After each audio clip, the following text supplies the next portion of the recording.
Ada orang murtad tersebut, dia pindah agama dari Islam, pindah ke agama lain, kemudian dia bertaubat.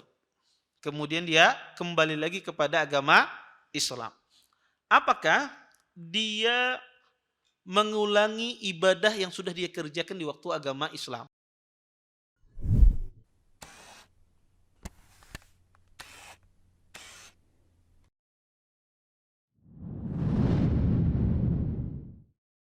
Assalamualaikum warahmatullahi wabarakatuh. Innal hamdalillah nahmaduhu wa nasta'inuhu wa nastaghfiruh wa na'udzu billahi min shururi anfusina wa min sayyiati a'malina. Man yahdihillahu fala mudilla lahu wa man yudlil fala hadiya lahu. Asyhadu an la ilaha illallah wahdahu la syarika lah wa asyhadu anna Muhammadan abduhu wa rasuluh. Fa inna asdaqal hadits kitabullah wa khairul hadi hadi Muhammadin sallallahu alaihi wasallam. Kullu muhdatsatin fid din bid'ah wa kullu bid'atin dhalalah wa kullu dhalalatin fin nar. Amma ba'd. Bapak-bapak, ibu-ibu, ikhwan dan akhwat yang senantiasa dimuliakan oleh Allah Subhanahu wa taala. Alhamdulillah, segala puji bagi Allah Subhanahu wa taala dengan limpahan nikmat yang begitu besar, di antaranya nikmat iman, nikmat Islam, nikmat kesehatan, sehingga kita semua dimudahkan oleh Allah Subhanahu wa taala untuk meluangkan waktu kita, melangkahkan kaki kita berhadir di majelis ilmu. Mudah-mudahan apa yang kita cari, apa yang kita pelajari pada malam hari ini mendatangkan keberkahan dari Allah Subhanahu wa taala dan kita bisa mengambil manfaat dari apa yang akan disampaikan nantinya. Bapak, Ibu, ikhwan dan akhwat yang dimuliakan oleh Allah Subhanahu wa taala, kita masuk pada bab baru. Wa an Mu'ad ibn Jabal radhiyallahu taala anhu fi rajulin aslama summa tahawwada la ajlis hatta yuqtal qada'ullahi wa rasulih fa umira bihi fa qutil muttafaqun alaih wa fi riwayatin li Abi Dawud wa kana qad istutiba qabla dhalik. Dari Mu'ad bin Jabal radhiyallahu taala anhu, beliau berkata tentang ada seorang masuk Islam kemudian dia memeluk agama Yahudi. Masuk Islam kemudian memeluk agama Yahudi. Kemudian kata Mu'ad, aku tidak akan duduk hingga orang ini dibunuh. Demikianlah itulah keputusan Allah dan Rasulnya. Kemudian diperintahkan agar orang tersebut dibunuh. Hadis ini dikeluarkan oleh Imam Bukhari dan Imam Muslim, dan di dalam riwayat Abi Dawud, di dalam riwayat Abi Dawud tercantum terlebih dahulu orang itu sudah diminta untuk bertaubat. Bapak, Ibu, ikhwan dan akhwat yang dimuliakan oleh Allah Subhanahu wa taala, hadis ini hadis yang sahih. Asal muasal hadis ini adalah Abu Musa al-Asy'ari radhiyallahu taala anhu, beliau adalah gubernur di Yaman. Kemudian Abu Musa al-Asy'ari diganti oleh Nabi dengan Mu'ad bin Jabal. Kemudian ketika diutus Mu'ad ke Yaman, maka menggantikan Abu Musa al-Asy'ari, maka saat Abu Musa diganti oleh Mu'ad, maka Abu Musa mempersilahkan kepada Mu'ad untuk duduk ya di atas bantal, ya, menandakan dia adalah seorang gubernur. Kemudian ketika Mu'ad hendak duduk di atas bantal, dia melihat ada orang terikat di depannya. Kemudian kata Mu'ad, siapa ini orang yang terikat ini? Kemudian kata Abu Musa, wahai Mu'ad, dia adalah orang yang masuk Islam, kemudian dia memeluk agama Yahudi, murtad. Kemudian kata Mu'ad, saya tidak mau duduk sampai orang ini dibunuh. Akhirnya pun ya orang itu dibunuh. Ini asbab urut hadis ini. Mu'ad menyebutkan hadis Nabi sallallahu alaihi wasallam. Berdasarkan ini, para ulama mengatakan orang murtad itu hukumannya dibunuh. Murtad itu apa? Murtad itu adalah orang keluar dari agama Islam. Murtad itu orang bisa keluar dari agama Islam itu bisa. Murtad itu dengan hati saja bisa. Seseorang dengan hati. Bisa murtad itu dengan lisan, dengan perkataan. Mengucapkan sesuatu yang kufur bisa dia keluar dari Islam. Dan murtad itu juga bisa dilakukan dengan perbuatan. Contoh misalnya, seseorang bisa murtad dengan hatinya ketika dia meyakini ada pencipta selain Allah. Walaupun dia beragama Islam, kemudian dia meyakini ada pencipta selain Allah. Allah ini murtad, keluar dari Islam. Walaupun tidak dia ucapkan, tapi itu keyakinan yang membekas. Beda antara, ini harus dibedakan ya, antara sebuah keyakinan dengan bisikan syaitan. Kalau ada orang, khususnya orang kena was-was itu banyak sekali bisikannya, ya dibisiki syaitan. Ini lain. Ini dia tidak murtad. Tetapi yang murtad di sini adalah keyakinan yang betul bahwasanya ada pencipta selain Allah. Maka ini adalah orang yang keluar dari Islam. Atau dia mendustakan Allah, hatinya tidak membenarkan Allah Subhanahu wa taala. Mendustakan Allah itu Maha Pencipta. Walaupun dia mengatakan asyhadu an la ilaha illallah, tapi dia memiliki keyakinan bahwasanya Allah itu bukan pencipta. Maka ini murtad. Dia keluar dari Islam, ya, walaupun dengan hati. Kadang bisa murtad itu dengan lisan. Semacam apa? Semacam orang menyela Allah, mencaci maki Allah Subhanahu wa taala. Maka ini juga bisa murtad dengan lisan. Siapa saja mencaci maki Allah Subhanahu wa taala dengan lisannya, ini bisa menyebabkan dia keluar dari Islam. Dan murtad itu juga bisa dengan perbuatan. Tanpa perkataan tapi bisa dengan perbuatan. Semacam orang sujud dengan berhala. Dia sujud dengan berhala. Ini bisa mengeluarkan seorang tersebut keluar dari Islam. Dan murtad ini lebih berbahaya dari kafir asli. Jadi orang murtad itu lebih berbahaya dari kafir asli. Para ulama mengatakan bahwasanya apakah orang murtad itu langsung dibunuh setelah dia murtad di dalam Islam? Maka kata para ulama tidak langsung dibunuh. Tetapi murtad itu ditawarkan kepadanya taubat.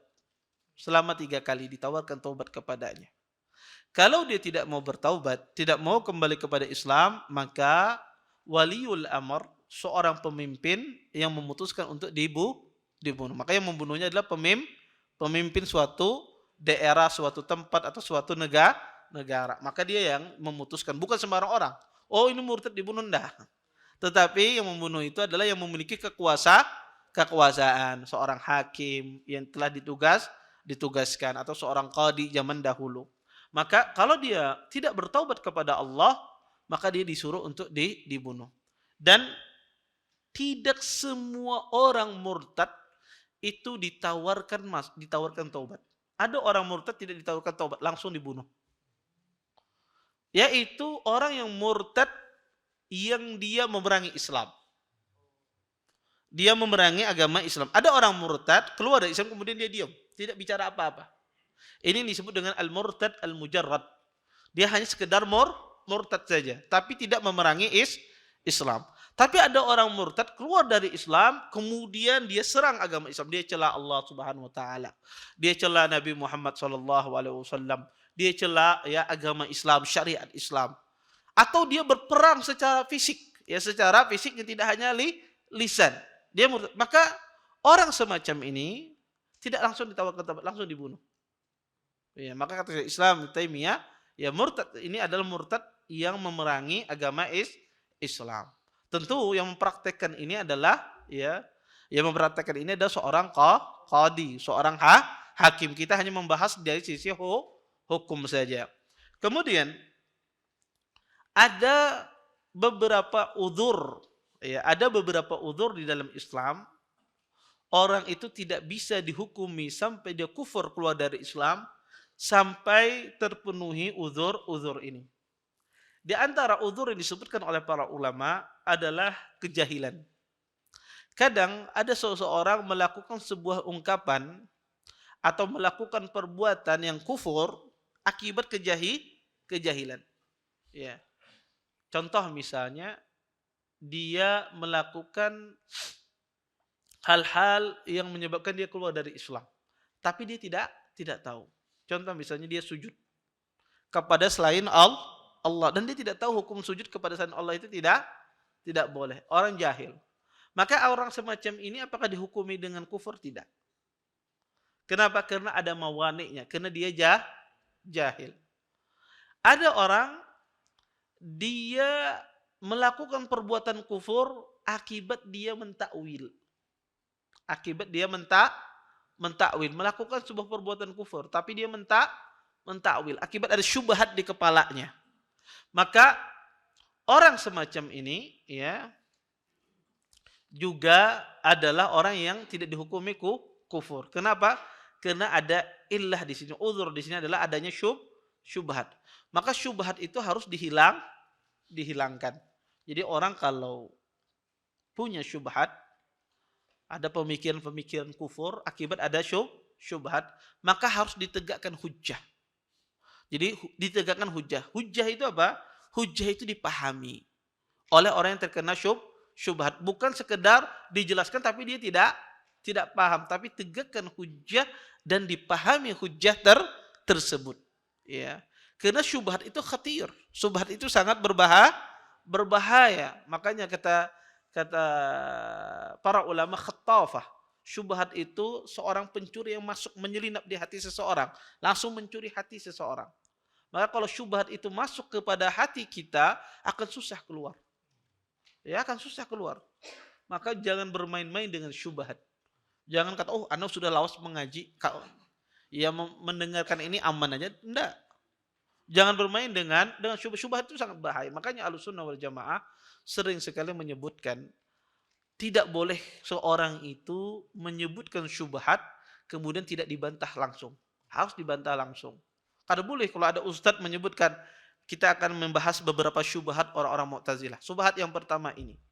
Syubhat yang kedua ini. Syubhat yang ketiga ini. Dan insya Allah jawabannya minggu depan. Kada boleh. Atau jawabannya esok. Kada boleh. Harus dibantah saat itu. Bisa jadi yang mendengar itu esoknya meninggal. Iya. Dan syubhat itu menempel pada hatinya.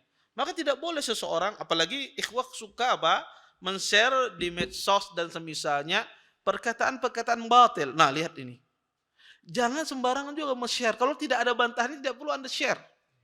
Kalau sekedar syubhat, kita share di medsos, tujuannya untuk apa? Kadang-kadang sebagai bahan candaan, ini luar nih sesatnya orang nih, di-share. Tujuannya ingin menampakkan kesesatan orang yang tapi tidak ada bantahannya, jangan. Bisa jadi apa? Menempel pada hati seseorang. Makanya Ahlussunnah tidak membolehkan orang membaca buku syubhat kecuali dia untuk membantah. Atau seseorang menyebutkan syubhat, langsung dia bantah saat itu. Tidak boleh ditunda-tunda. Kalau Anda menyebutkan syubhat, bantahannya harus lebih hebat, lebih ajib. Tidak boleh menyebutkan syubhat, oh syubhatnya bagus, pemaparannya luar biasa syubhatnya. Jawabannya kada kau dipahami. Ya ini bahaya. Ya ini bahaya, tidak boleh. Ya makanya orang kalau dia menyebutkan syubhat, dia harus menegakkan hujah yang sangat luas, yang sangat mudah dipahami orang. Ya. Maka orang yang riddah ini kalau ada syubhat, ya harus dihilangkan syubhatnya. Maka tidak bisa dia dikeluarkan dari Islam akibat dia ada syubhat di kepalanya. Kemudian juga adalah al-ikrah. Tidak bisa seseorang itu dikeluarkan dari Islam kalau dia dipaksa untuk kufur. Dia tidak ingin kufur tapi dipaksa. Sebagaimana terjadi pada sahabat Nabi SAW, Ammar bin Yasir. Ammar bin Yasir dipaksa untuk apa? Keluar dari agama Islam, mencela Allah, mencela Nabi, ya, keluar dari Islam. Maka Ammar pun terpaksa karena melihat kedua orang tuanya mati dengan siksaan. Yasir mati, ibu beliau Sumayyah meninggal syahidah. Maka Ammar tidak sanggup. Akhirnya pun beliau mengucapkan kalimat kufur. Kemudian hatinya gelisah. Kemudian Allah menurunkan ayat illa man ukriha wa qalbuhu mutmainnun bil iman. Kecuali orang yang terpaksa, dipaksa dan hatinya apa? Mutmainnun bil iman. Penuh dengan keimanan. Maka tidak mengapa kata Allah.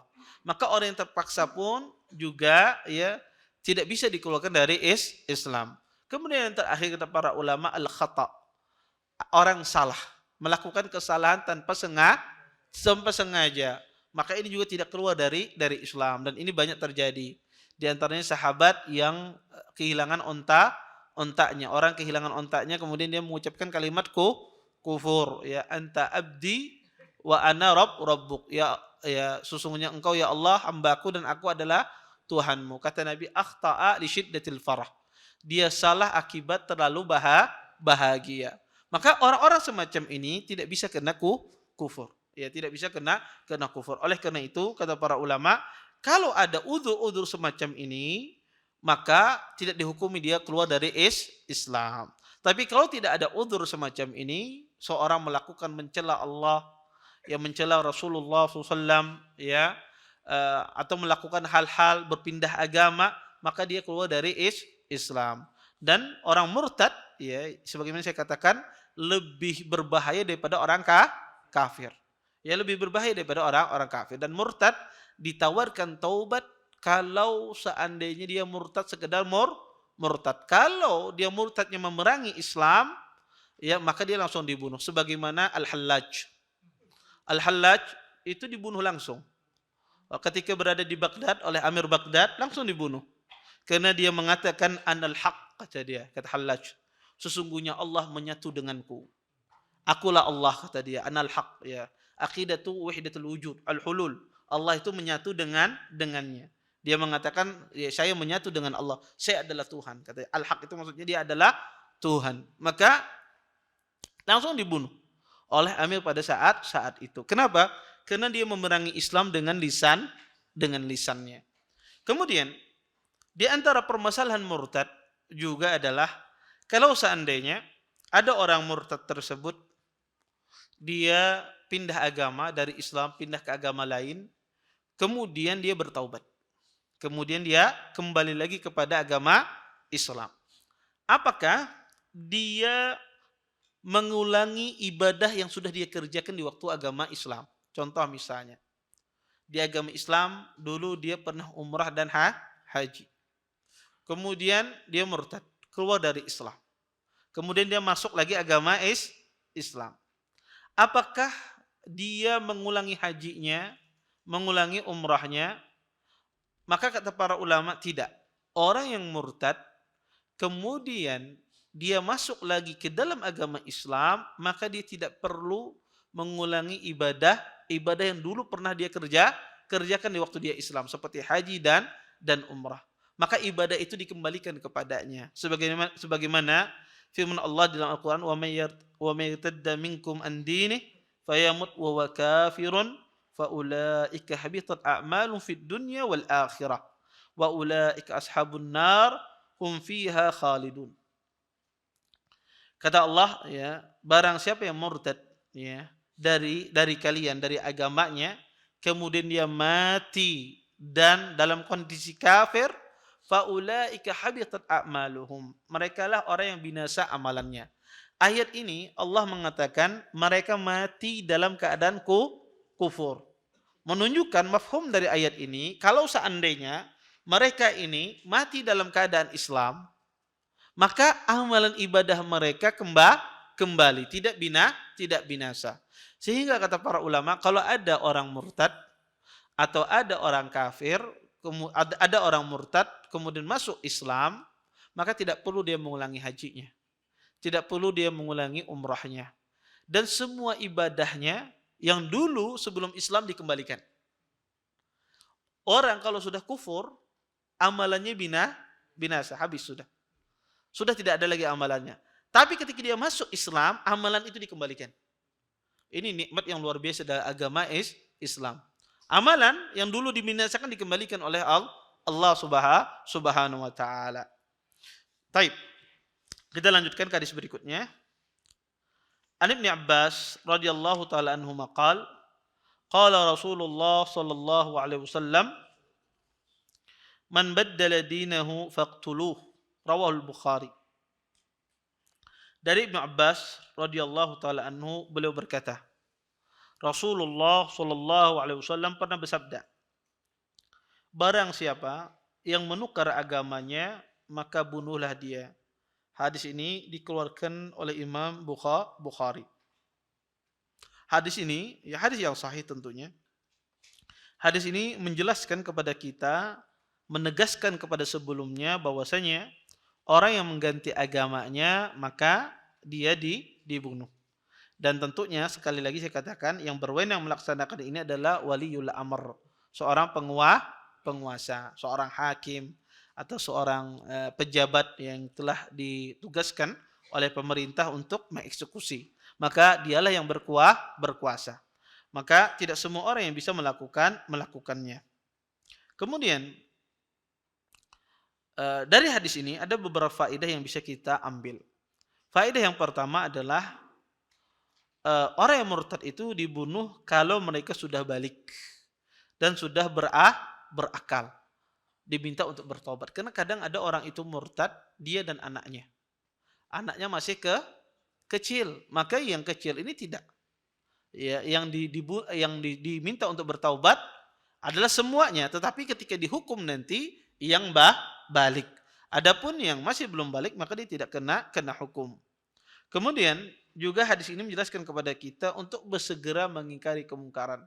Maka kalau kita melihat kemungkaran, segera kita ingkari. Ya, jangan kita membiarkan kemungkaran. Biasanya ya maksiat itu merajalela akibat orang diam terhadap sebuah kemungkaran. Maka kita berusaha mengingkari kemungkaran. Kalau nggak bisa di luar, maka di dalam rumah kita ingkari. Apa saja kemungkaran yang ada di rumah kita ingkari. Karena dengan adanya ingkar mungkar, maka akan hidup namanya amar ma'ruf. Adanya ingkar mungkar akan tumbuh nanti ibadah yang lain. Ya. Tetapi kalau tidak diingkari, maka akan timbul maksiat yang lain. Maka Anda perhatikan, di mana saja, di lembaga mana saja, di daerah mana saja, kalau di situ tidak diingkari dengan kemungkaran akan muncul banyak maksiat. Tetapi di daerah mana saja diingkari dengan kemungkaran, maka maksiat tidak ada. Ya, maksiat berkurang sekali. Ya. Maka ini hikmah dari ingkar mungkar. Maka kalau kita tidak bisa mengingkari kemungkaran di luar, setidak-tidaknya mengingkari kemungkaran di dalam rumah. Kalau setiap muslim mengingkari kemungkaran yang ada di dalam rumahnya, maka insya Allah ya kemungkaran itu berkurang. Ya. Munculnya kerusakan di luar akibat tidak adanya ingkar mungkar di rumah. Ya, membiarkan anaknya melakukan kesalahan tidak diingkari karena rasa kasihan dan seterusnya. Ya, ini tentunya keliru. Ya. Apa saja namanya kesalahan itu harus diingkari. Namanya kemungkaran itu harus diingkari, tidak boleh didiamkan. Dan mengingkari kemungkaran itu banyak, bisa dengan lisan, bisa dengan tangan kalau kita memiliki kekuasaan. Taib.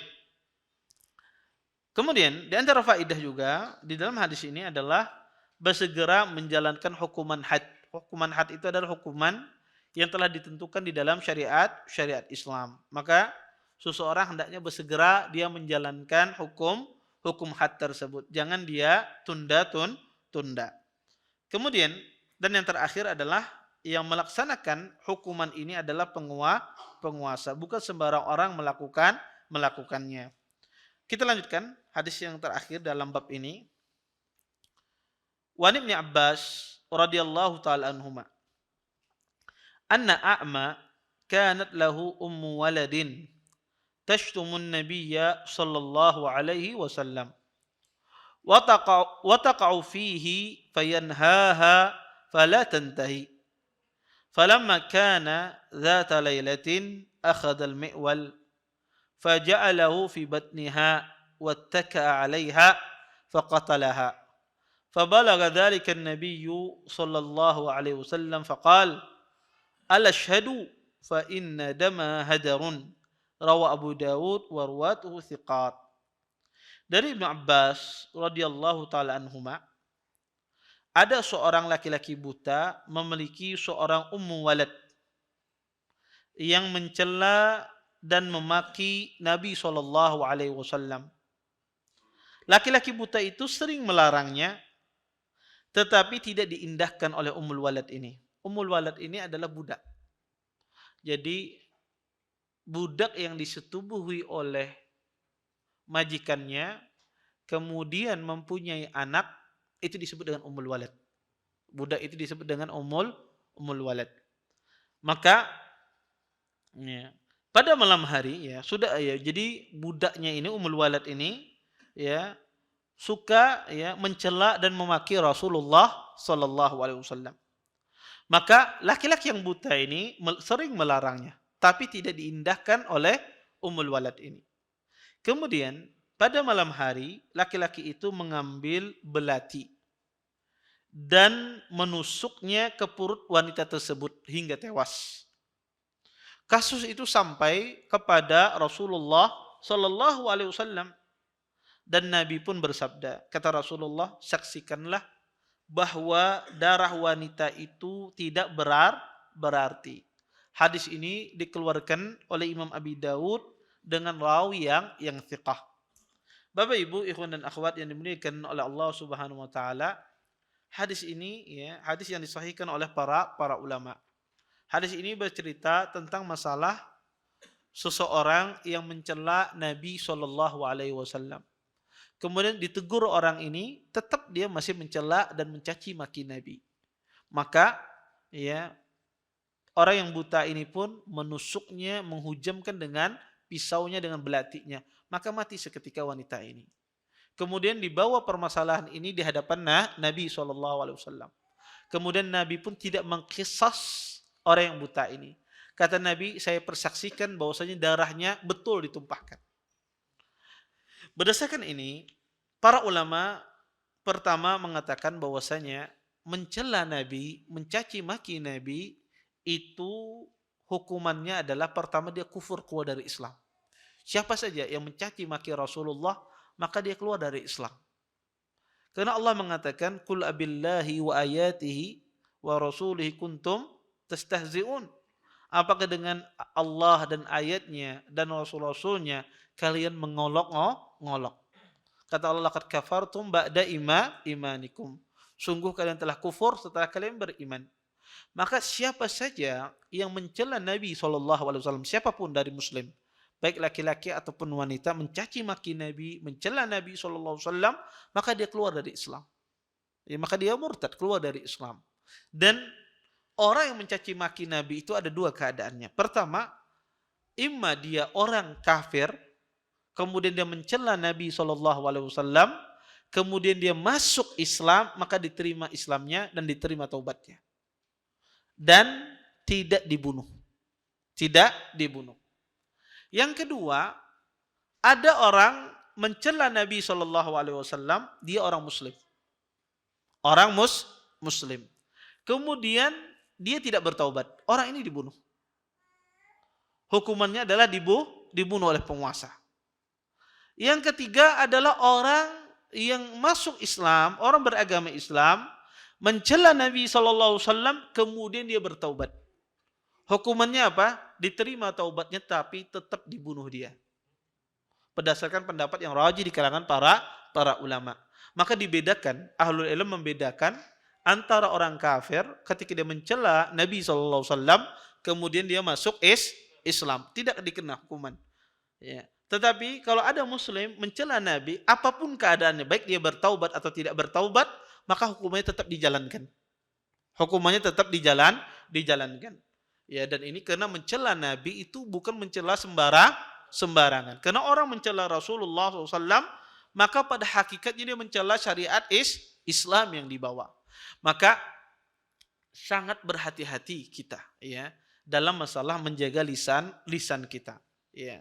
Maka tidak boleh seorang muslim itu mencela Rasulullah, dan juga tidak boleh seorang muslim itu mencela sunnah Nabi sallallahu alaihi wasallam. Bisa jadi ya orang mencela sunnah dengan sengaja ya, dengan maksud tertentu, itu bisa membawa dia kepada kekufuran. Dan hati-hati ya, walaupun tidak mutlak, tapi hati ya, bercanda dengan syariat ya yang menyebabkan menghina agama Islam, dan ini sangat berbahaya. Berapa banyak zaman sekarang orang menjadikan canda-candaan ya tentang masalah syariat Islam, jenggot, isbal, cadar dan seterusnya, dijadikan bahan olok-olokan. Maka ini tidak benar, dan ini hati-hati, bisa membawa kepada sesuatu yang kufur kepada agama Islam. Dan khususnya mencela Rasulullah ini bukan mencela sembarangan. Hukumannya dibunuh. Beda kita kalau kita mencela orang biasa. Kita mencaci maki orang biasa tidak ada masalah. Tapi kalau kita mencaci maki Nabi SAW, pada hakikatnya kita mencaci maki syariat Islam yang Allah turunkan. Ya. Bapak Ibu ikhwan dan akhwat yang dimuliakan oleh Allah Subhanahu wa taala, kita lanjutkan sedikit. Maka kita katakan tadi mencela Rasulullah sama saja mencela syariat Islam. Dan orang mencela syariat Islam sama saja dia mencela Allah Subhanahu wa taala. Dan ulama mengatakan orang yang mencela Nabi itu berhadapan dengan 3 hak. Hak yang pertama adalah haknya Allah. Karena Allah lah yang mengutus Rasulullah sallallahu alaihi wasallam. Kemudian yang kedua adalah haknya Rasulullah itu sendiri. Sebab beliau orang yang harus diagungkan dan wajib diagungkan dan bukannya malah dihina. Dan yang ketiga adalah haknya orang-orang beriman yang beriman kepada Nabi sallallahu alaihi wasallam. Maka ketika ada nabi dihina, maka haknya orang beriman untuk menuntut hal tersebut. Oleh karena itu kata para ulama, orang yang mencela nabi itu berbeda dengan mencela yang lain, berkaitan dengan tiga hak ini, sehingga hukumannya di dalam Islam itu dibunuh. Makanya kata Syekh Islam punya kitab namanya As-Sarimul Maslul. Ya, pedang terhunus bagi siapa saja yang mencela Nabi Muhammad sallallahu alaihi wasallam. Ya. Maka kita sekarang ini berhadapan pada sebuah zaman yang mana zaman tersebut ya sangat mudah mencela Nabi Muhammad sallallahu alaihi wasallam, apalagi dengan begitu mudahnya teknologi ya medsos sekarang ini, maka kita dapati ya begitu mudahnya zaman sekarang ini orang menyebarkan isu-isu yang mencela Rasulullah sallallahu alaihi wasallam dengan tuduhan-tuduhan yang tidak benar. Maka ya hal ini ya merupakan pelecehan terhadap Rasulullah sallallahu alaihi wasallam. Mungkin ini saja yang bisa saya sampaikan, mudah-mudahan bermanfaat, dan dengan ini kita insyaallah sudah selesai dari Kitabul Jinayat dan kita masuk nanti Kitabul Hudud. Kitab hudud. Mudah-mudahan nanti sebelum Ramadan selesai kitab hudud ini, dengan itu kita selesai pembahasan dari masalah ahkamul jinayat ya dan ahkamul hudud ya, hukum-hukum yang berkaitan dengan hudud. Taib. Sebelum saya tutup, mungkin ada pertanyaan, silahkan kalau yang mau bertanya. Ya. Kalau ada yang mencela Nabi atau menghina Nabi itu boleh nggak langsung dipukulin gitu, maksudnya itu kita dosa atau tidak? Ya itu Taib. Taib. Itu haknya penguasa. Ya, jadi orang yang mencela dan semacam, maka yang menegakkan hukum itu adalah penguasa, bukan sembarang orang. Karena kalau sembarang orang nanti akan ditumpahkan darah orang tanpa hak. Iya. Maka yang menegakkan apa saja itu adalah penguasa. Apa saja menegakkan hukum, menegakkan had itu adalah haknya penguasa, seperti qadi, ya hakim, atau seorang amir, seorang pemimpin di suatu negara, maka dia yang punya hak demikian. Adapun kita tidak, ya. Wallahu taala alam. Taib, ada yang lain?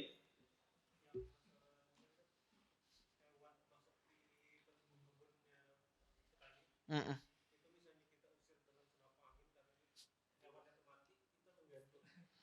Ya, taib. Jazakumullah khair. Pertama, kalau seandainya antum menjaga diri ya, menjaga diri tidak bisa diusir kecuali dengan senapang angin tersebut, antum tembak hewannya, maka tidak perlu mengganti rugi. Karena antum menjaga, ya menjaga. Jadi orang kalau diserang, kemudian dia menjaga apa yang dia punya hartanya, kemudian menyebabkan yang menyerang itu mati, maka tidak ganti rugi. Itu disebut dengan daf'us sa'il, ya mencegah sesuatu yang merusak, ya maka dia tidak mengganti rugi. Ya kecuali istilah, ya ayam datang istilah dipukul sampai habis mati. Ya. Itu kalau seandainya bisa diusir dengan tanpa membunuh, ya tidak boleh dibunuh. Tapi kalau seandainya dia bunuh dengan sengaja, pada bisa diusir tanpa membunuh, maka dia mengganti. Tetapi kalau seandainya bisa diusir atau tidak bisa diusir kecuali dengan dibunuh, maka tidak perlu mengganti. Tidak perlu mengganti. Wallahu taala alam. Taib. Ada lagi?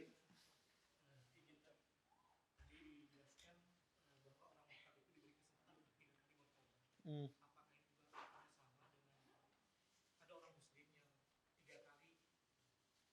Kalau masuk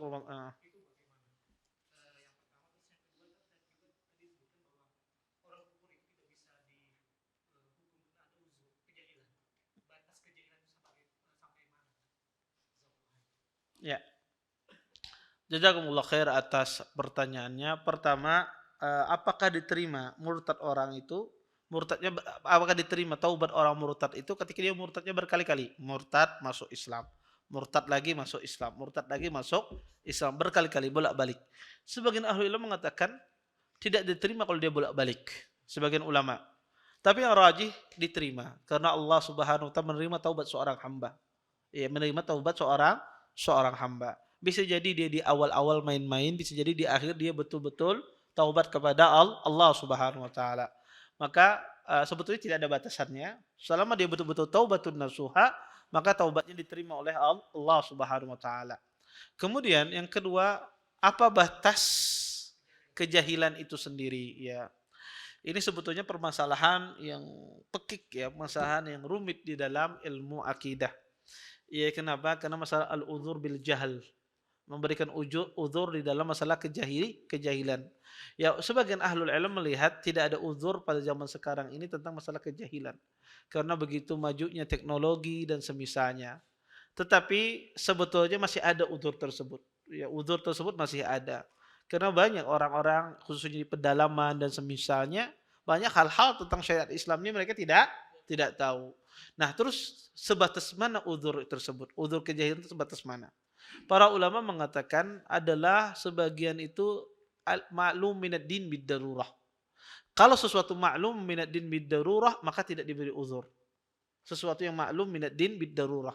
Maklum minad din bid darurah itu yang diketahui dari perkara agama. Seperti misalnya tidak boleh mencela Allah. Kemudian dia mencela Allah Subhanahu wa taala. Maka ini maklum minad din bid darurah. Ya, secara daruri orang tahu tidak boleh mencela Allah. Kemudian dia mencela Allah. Secara daruri orang tahu tidak boleh mencela Rasulullah, tapi dia mencela Rasulullah. Dalam masalah ini kata para ulama tidak dikasih uzur. Sebagian ahlu ilmu memasukkan maklum minad din bidarurah tentang wajibnya salat.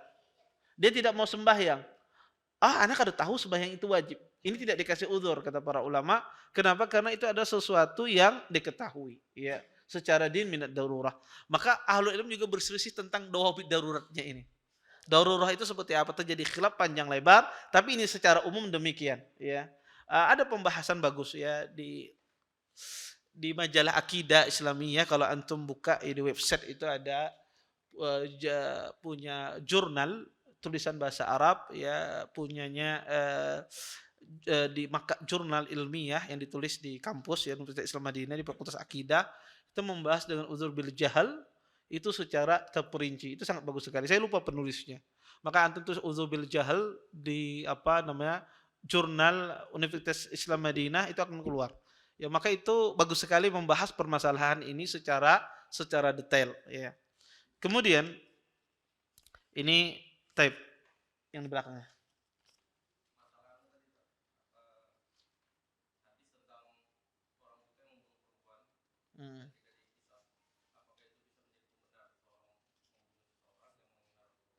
Ya, jazakumullah khair atas pertanyaannya. Pertama ya seseorang yang mencela Nabi SAW ya tentu itu perbuatan kufur. Dan ahli ilmu mengatakan dia tidak dikisas bisa jadi karena dia tidak tahu. Ya tidak tahu ya menegakkan hukum itu hanya seorang hakim ya. Dan dia juga ada seorang yang buta saat itu. Dia tidak melihat, maka banyak azar di sana bagi orang tersebut. Makanya Nabi SAW ya tidak mengkisasnya. Ya, jadi itu sebabnya ya pertama dia orang yang buta, ya tidak melihat ketika dia tusuk yang mengenai perut wanita tersebut ya. Kemudian ya bisa jadi tidak sampai kepada dia sebuah hukum bahwasanya itu tidak boleh ditegakkan kecuali seorang hakim ya. Oleh karena itu Nabi SAW tidak mengkisasnya. Ya. Taib. Apa hukum seorang al-ghojo diperintahkan untuk membunuh seorang terpidana sedangkan negara tersebut tidak berlaku hukum Islam? Al-ghojo penembak dari petugas pemerintah. Wallahu a'lam. Ustadz, ada yang berpendapat sutrah tidak boleh dibikin khusus. Jadi apa saja untuk sutrah seperti ini pertanyaan sekarang nih. Ustadz, ada yang berpendapat sutrah tidak boleh dibikin khusus. Jadi apa saja untuk sutrah seperti dinding, tiang, apa apa aja pendapat apa rajih pendapat ini? Pertama khilaf ya tentang masalah sutrah itu bolehkah membuat sutrah khusus atau tidak boleh, dan itu dibahas di dalam sidang dewan fatwa ya. Banyak para ulama-ulama Saudi ya khususnya Lajnah Daimah tidak membolehkan membuat sutrah secara khusus. Tetapi ada sebagian ahlul ilm ya, fatwa sebagian ahlul ilm membolehkan. Dan setelah itu ya kita mempelajari dua fatwa tersebut berdasarkan dalil-dalil yang ada, maka pendapat yang dirojihkan saat itu adalah tidak mengapa membuat sutrah. Tidak mengapa membuat sutrah karena wasilah seseorang untuk beribadah kepada Allah Subhanahu wa taala. Karena alasan yang dikemukakan saat itu adalah itu membuang harta. Katanya membuat sutrah itu adalah membuang harta. Dan ini tidak ada takalluf, ini suatu ada takalluf berlebih-lebihan. Karena zaman Nabi tidak ada orang membuat sutrah. Tetapi sebetulnya pendapat ini bisa dibantah. Kenapa? Karena ini bukan takalluf. Bahkan takalluf membuat mikrofon itu lebih besar daripada membuat sutrah. Sejadah dan semisalnya ini lebih besar takallufnya ketimbang seseorang hanya sekedar bikin sutrah. Padahal orang bisa sholat tanpa sejadah, ya tanpa karpet. Oleh karena itu, ya pendalilan tentang masalah takalluf, ya membuang harta kurang tepat. Bahkan Nabi SAW pernah mencari asa, mencari kayu untuk ditaruh di tempat beliau. Ya, ini menunjukkan bahwasanya seseorang membuat sutrah untuk wasilah, maka ini tidak mengapa insya Allah. Dan ini masalah-masalah khilaf di kalangan para ulama. Ya. Dan ada rilis di Dewan Fatwa itu bisa diakses itu masalah fatwanya dalil-dalil dari dua pendapat tersebut. Batu nisan kuburan, apa boleh diletak dengan model sama? Hal ini kesulitan mencari identitas ahli kubur karena kuburan di Saudi batu alam sehingga dapat dikenali malah ngalih di Saudi. Iya, dari Saudi antum ke Baki tidak tahu batunya cuma 2 dan 1. 1 laki-laki, 2 tanda wanita. Ya Anda tidak akan bisa membedakan ya satu batu mana kuburan Abah Kubahari. Iya. Pertama ya, di kuburan itu tidak mengapa kita tidak tahu. Karena pada hakikatnya di kuburan itu kita mendoakan semuanya. Jadi tujuan ziarah kubur itu 2. Pertama, kita mengingat kematian. Kata Nabi SAW, zurul maqabir fa inna tudzakkirul akhirah. Kunjungilah kuburan, sungguhnya kuburan itu mengingatkan akhirat. Kata Nabi, perbanyaklah yang memutus kelezatan, yaitu mengingat kematian. Dengan cara apa mengingat kematian? Dengan mengunjungi kuburan. Maka tujuan mengunjungi kuburan itu kita mengingat kematian. Dengan mengingat kematian orang banyak beribadah. Ya. Orang kalau ingat mati pasti dia banyak ibadah. Kemudian yang kedua, tujuan ziarah kubur itu adalah kita mendoakan orang-orang yang ada di kubur tidak hanya orang tua kita tapi semuanya kita doakan. Kita dapat pahala dan yang di kuburan itu pun mendapatkan manfaat dari doa kita. Itu sebetulnya syariat kuburan.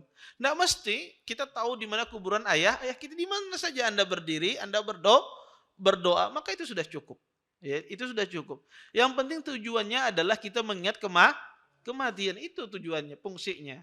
Sebagian orang beranggapan kalau kada di depan kuburan abahnya kada mustajab doanya, kada dikabulkan doanya dan seterusnya. Ini salah ya, pemahaman yang salah. Di mana saja Anda berdiri kuburan tersebut, maka tidak ada masalah. Kemudian yang kedua, apakah harus sama misalnya nisan dengan nisan? Ya tidak mesti harus sama. Apakah harus 2? Ustaz, tidak mesti 2. Kalau bisa 1 ya tidak ada masalah kalau 1. Dan itu tentu ya.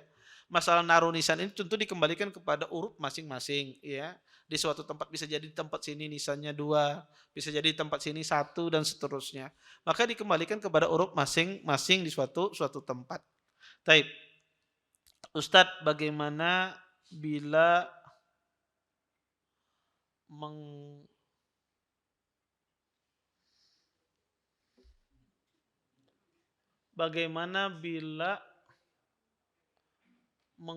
apa nih? Iya. Coba dibacain, enggak tahu saya. Mohon maaf. Bagaimana bila menggantung Oh, ya, taib. Ya, taib. Bagaimana bila menggantungkan gambar ulama untuk mendapatkan berkah? Ulama siapa? Jangan saya digantung gambarnya. Taib. Pertama ya, berkah itu dijelaskan di dalam Islam bagaimana cara mengambilnya. Ya, keberkahan ya, berkah. Allah Subhanahu wa taala menjadikan benda-benda sesuatu yang berkah. Di antaranya Allah jadikan air Zam-Zam itu air yang penuh berkah. Kata Nabi sallam, air Zam-Zam itu yang siapa meminumnya, kata Nabi sallam, doanya mustajab. Maka air yang penuh berkah. Ketika sesuatu itu ditetapkan penuh berkah, maka mengambilnya pun harus sesuai dengan syariat tentunya syariat. Air Zam-Zam penuh berkah. Terus caranya seperti apa? Dengan cara kita meminumnya, berdoa sebelum meminumnya dan seterusnya. Bukan dijadikan untuk cebok dan semisalnya. Ini salah. Mengambil keberkahan dari air Zam-Zam. Maka syariat menjelaskan bagaimana cara mengambil keberkahan dari suatu benda. Dan kita tidak boleh menetapkan ini berberkah kecuali ada dalil yang menjelaskan itu adalah berkah. Ya, entah itu dari Al-Quran, entah itu dari sunnah. Contoh misalnya, Rasulullah SAW, zat beliau penuh berkah. Semuanya Nabi SAW berkah. Ya, makanya para sahabat bertabaruk dengan bekas Nabi SAW karena ada dalil yang menjelaskan. Maka tidak boleh kita menetapkan sesuatu itu memiliki berkah kecuali ada dalil yang menjelaskan. Ketika sesuatu itu sudah ditetapkan keberkahannya, maka cara mengambilnya pun juga demikian. Allah mengatakan dalam Al-Quran bahwasanya buah tin dan zaitun ada nih buah yang penuh berkah saja atau mubarakah. Ya, pohon yang penuh berkah. Bagaimana cara mengambilnya? Maka dijelaskan, ya digunakan ya untuk pengobatan, ya dimakan dan diminum, tidak digantung dan semisalnya. Sehingga ya menggantung gambar dan semisalnya, ya dan semisalnya dalam rangka mencari berkah, maka ini pertama gambar itu tidak mendatangkan keberkahan. Gambar itu sendiri tidak mendatangkan keberkahan. Sehingga ketika kita mencari berkah, maka carilah sesuai dengan tuntunan syariat. Kemudian orang hukum mencela poligami. Sebetulnya mungkin tidak mencela poligami, tetapi ya sebagian orang wanita ya mungkin ini bukan pria pasti ya mencela ini. Ini pasti wanita ya, pasti wanita mencela poligami. Kalau pria mencela poligami itu dia ingin menyenangkan istrinya. Ya, kadang itu dia bukan mencela poligami, tetapi kadang dia itu tidak terima suaminya berpoligami. Itu masalahnya. Bukan dia mencela tapi dia tidak terima. Kalau tidak terima tidak mencela. Orang tidak terima dia bukan mencela. Kenapa pian berpoligami, teganya dan seterusnya. Dia tidak mencela tetapi dia tidak menerima perbuatan yang dilakukan orang tersebut. Maka ini tidak termasuk mencela. Iya, tidak termasuk mencela. Bisa jadi perbuatan dia tidak menerima pasangannya berpoligami bisa jadi benar. Ketika pasangannya misalnya tidak benar berpoligaminya tidak adil, tidak tidak memberikan nafkah ya, bini yang ada aja kada dinafkahi hendak bernikah pula yang lain. Bisa jadi dia tidak menerima kondisi demikian, bisa jadi dibenarkan kondisi semacam ini. Bisa jadi dia disalahkan ketika suaminya betul poligaminya. Maka kalau seandainya ada orang mencela, ya dia sebetulnya tidak mencela. Ya kebanyakan wanita pada hakikatnya dia tidak mencela, tapi dia kadang tidak terima terhadap perbuatan seseorang yang berpoligami. Ustaz fulan berpoligami, ya kasihan bininya. Dia tidak mencela, tapi dia tidak menerima perbuatan tersebut. Kalau orang tidak menerima, tidak mencela. Dia tidak mencela syariat Allah Subhanahu wa taala. Nah, kecuali dia mengatakan apa poligami ini? Poligami ini adalah mencela syariat yang mulia ini. Ya, poligaminya dicela. Atau ya dia mengingkari bahwasanya poligami tidak ada dalam Islam. Ini yang tidak benar. Ya, ini tidak benar. Kalau seandainya dia tidak menerima, maka wajar saja seorang wanita tidak menerima karena tidak ada wanita yang ridha di poligami. Ya, tidak ada wanita yang suka dipoligami. Ya. Maka wajar kalau seandainya tidak menerima, apalagi ya suaminya tidak membahagiakannya. ya tidak membahagiakannya, maka wajar dia tidak menerima. Sehingga mungkin bisa dipilah ya perkataannya. Kalau tidak menerima itu belum tentu orang itu mencela, karena kadang orang itu tidak menerima akibat perbuatan seseorang karena dia memandang itu tidak tepat ya, menganggap lakinya kada laku ada yang lain boleh berpoligami tapi laki ulun jangan. Ya, kenapa? Karena laki ulun ini kada kawa adil setai. Iya, kadang-kadang orang demikian, dia melihat bahwasanya lakinya kada sanggup ya berpoligami sehingga dia tidak menerima perbuatan tersebut. Wallahu a'lam. Taib. Ada lagi yang lain cukup? Nggih. Nggih.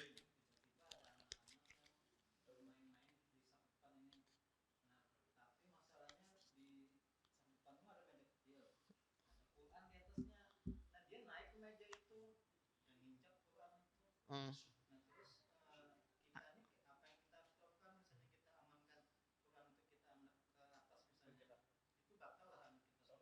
Oh, taib. Ya, jazakumullah khair. Kalau seandainya ada anak kecil, kemudian dia menginjak Quran gitu ya, iya menaikinya, kemudian kita ambil, kita sedang sholat saat itu. Apakah batal sholatnya kita taruh di atas meja? Tidak batal. Melakukan gerakan ada hajat, apalagi itu dibutuhkan, diperlukan, maka tidak batal. Anda ngambil Quran, bergerak Anda taruh di rak buku atau di rak Quran yang agak tinggi, tidak membatalkan sholat. Selama pertama Anda berusaha menghadap kiblat. Berusaha menghadap kiblat, bisa mundur. Dia bisa mundur ya, atau kalau seandainya doruri untuk dibatalkan maka dibatalkan sholat kita. Kalau seandainya doruri dibatalkan. Kalau ada misalnya orang lain di sana, atau bisa kita menegur anak tersebut, kita mundur, kita tarik anaknya misalnya, maka bisa dilakukan. Maka kalau apa saja yang bisa mencegah anak itu lakukan, selama tidak membatalkan sholat kita. Ya selama kita mundur, ya kemudian geser ke kiri misalnya, tidak ada masalah. Ya, kita ambil Qurannya kita pegang misalnya, maka tidak mengapa. Ya, tidak mengapa, dan hal itu tidak membatalkan sholat. Gerakan dibutuhkan di dalam sholat itu tidak membatalkan sholat. Betul, gerakan yang banyak yang pertama mengubah posisi dari kiblat itu batal. Atau gerakan yang banyak orang yang melihatnya menganggap ini sembahyang kadakah? Tidak bisa dibedakan orang ini lagi sembahyang atau tidak, maka gerakan itu batal. Karena tidak bisa dibedakan antara orang ini sholat atau tidak. Itu disebut gerakan yang banyak sekali yang membatalkan sholat. Karena orang yang melihatnya tidak bisa membedakan. Maka gerakan-gerakan semacam inilah yang membatalkan sholat. Adapun gerakan yang banyak, ada hajat, itu tidak membatalkan sholat insyaAllah. Wallahu ta'ala alam. Taib. Saya kira cukup ya. Untuk pertemuan kali ini kita tutup dan doa kafatul majelis. Subhanakallahumma bihamdika asyhadu an la ilaha illa anta astaghfiruka wa atubu ilaik. Assalamualaikum warahmatullahi wabarakatuh.